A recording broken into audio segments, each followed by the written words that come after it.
In this video, we're going to create a very basic agent as an educational exercise. In the first video, we looked at how to install n8n, and then we set up an env file. And now we're going to dive right into it by pressing Command and Space Bar and selecting Docker. Docker was installed earlier. So once you click this, Docker launches. And there we are. We're seeing Docker. It's up and running. And we can place the cursor up here on the whale, and we can see what some of the options are. One of them at the bottom is to quit Docker when we're done. For now, let's leave it where it is and go to Terminal. Let's launch Terminal. And then remember that earlier on in the video, we set the n8n into a separate external SSD. Let's expand the terminal and zoom into it. And here in Terminal, let's go ahead and change into the external SSD. And then type docker compose up -d, and that gets Docker up and running. Let's give it a second. And we can see that it's been executed. It shows that it's been created and started. Now, if you wanted to check that everything is running as it should, and this is an optional step, you can skip this most of the time. What you do is you type docker space ps. And if all goes well, status should show that it's up. And it's saying here it's up for 26 seconds, so this is good to go. Now let's go back to the full screen and let's run Safari. And once we've got Safari up, let's go directly into our site, our local site, which is 127.0.0.1:5678. And that runs the n8n UI. And this is where you sign into n8n.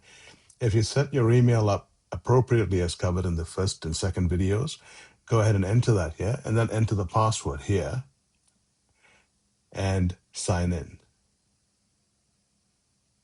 And now we're in the n8n home panel. So the next step is to dive into creating our first agent within this n8n home panel. Remember that the first agent is manually triggered, picks on one of 5 motivational quotes we gave it, and uses no external connections. So we have an option of creating a workflow here, of starting from scratch, or testing a sample AI.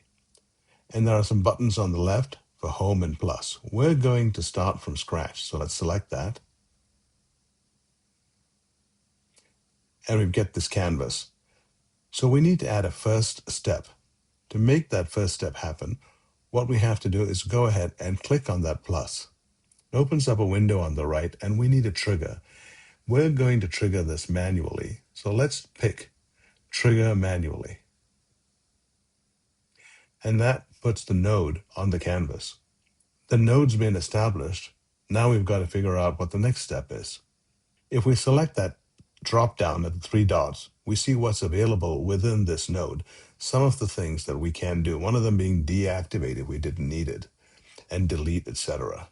But what we're going to do here is we're going to rename it. We're going to rename it from when checking to start when I press play. So we'll call this the play button is what it really is. So start when I press play, and let's save that. And we can see it shows that message now start when I press play. Now we need to go ahead and add another node. For that, click plus, opens up a window on the right. We want to enter some code here, or a function. So let's go ahead and type in function, and code pops up. So let's select that code button. We could have typed in code and gone directly here. And let's select code. When we do that, we have an option to code in JavaScript or code in Python, which is in beta. We're going to select code in JavaScript, and this screen pops up. Now we'll see in the JavaScript section, there is some default code that's in there. And the notes on it, the mode message, language, etc. What we're going to do is we're going to replace this JavaScript code. This code is below in the comments section, the notes section below. And basically we're entering 5 variables. Stay curious, small steps every day, and adding some logic here that randomly picks one of these each time it's activated and returns that value. So let's pop back out to the main screen and take a look at where we are. And then let's press that back arrow. We're back onto the main canvas, and we can see we've got a start button and we've got a code component set to go. When we click that, it opens up a bar on the side where we can look at more data as it presents. Click extensions at the top, and we can see when it's running. Because when we click the run, we're not seeing anything, but this shows us what's happening. So let's save this and let's exit. And let's see how we get back. So when the screen comes up, we select the home, and that pops open the workflow we're working on. We didn't name it. It's called My Workflow. So click on that, and there's our works to date. Now, every time we click that execute button, something happens. Question is, where are we seeing this? Let's go ahead and add a set here, which is edit fields text. So we can get it to display the result, not just calculate it and store it, but to display it. So when we hit set, we get edit field set. Let's go ahead and select that. And it pops up a little bar here with data as to what you can adjust and enter related to edit fields. Let's look at this box here. Good to look at the settings, back to parameters, and then add a field. That opens up this window. Let's change that name to message. This is the output that we are looking for, message. Under the strings section in message, let's go ahead and type this in. What it does, it'll display the quote that's selected. And let's hit the execute. We've got to unpin, yep. And on the right, you can see make today count. So it picked up one of those messages and displayed it. Let's go up to the top and do back to canvas. Here we're on canvas, and we can see we've got a push button, we've got a function, and we've got an edit fields node that's supposed to show the message somewhere. So now let's execute. And we can see on the right, workflow executed successfully on the right bottom. But we're not seeing the message anywhere. Let's execute again. And we see workflow executed successfully on the bottom right. So the code is running. We're not seeing it. Let's go over to the left here and click logs. When you pop logs on, we start to see the message displayed. So there we have it. We've built the first agent. And when you click the plus sign or execute, what happens is it goes and picks up one of these 5 messages and displays it. We can see that in the log message on the bottom. We can also see that the execution works successfully on the right window at the bottom.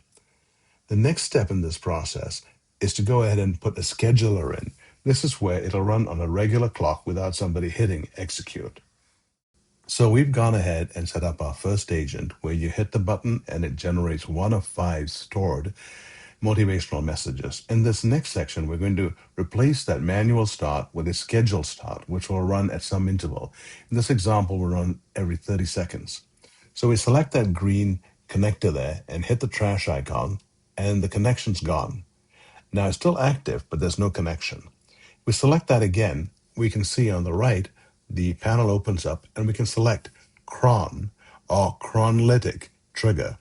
So let's come down to the cronlytic trigger and select that. When we select that, a panel opens up on the left that shows you what you can change. We'll come back to this in a little bit. But first, let's go back and take a look at the actual node. Here's the node. And we drag that plus and connect it to the code in JavaScript. So now that connection's been made. And if we click on that node and open it up again, we can see what the options are. We can have an interval in days, weeks, months, etc.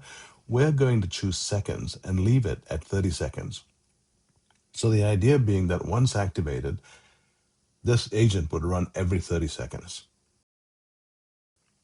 Then let's go to the back arrow. And we're back in the panel now. Everything is connected. Let's look at that logs and turn that on, and then go ahead and execute the workflow. Just stay curious. We'll click it again, and it's popped over to the schedule trigger, which is the first item on the left. Let's come down and change that to the code in JavaScript. Stay curious, and we have to hit it again, and it keeps changing. But the question is, why is it not running automatically? To make it run automatically, go to the top right and turn that inactive button to active. Once you do this, the automatic scheduler is activated. Let's just select Got It. And now we've got to turn on the executions button so we can see on the left when it executes. Now I've sped this up a little bit so we can see what's happening. If you look, you'll see every 30 seconds that agent is running and the message is changing.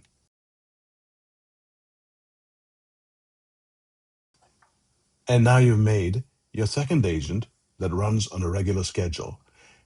So the next step is for an orderly shutdown. We need to stop n8n, confirm it's gone, and then shut down Docker. So to do that, let's open terminal. Let's go ahead and make that larger. And here's how you stop it. You need to type the command docker compose down. Now the CD is to my external drive, because in the first video we talked about setting this up on my external drive, Sabrent external. And once you hit that, it shows that the container has been removed and the network default is removed also. Now we can go ahead and type in docker ps if you want to check that it's really gone. This is optional, it's not required. And then the last step in the process is to go ahead and turn off Docker. So we go up to that whale on the top bar and scroll down and quit Docker desktop.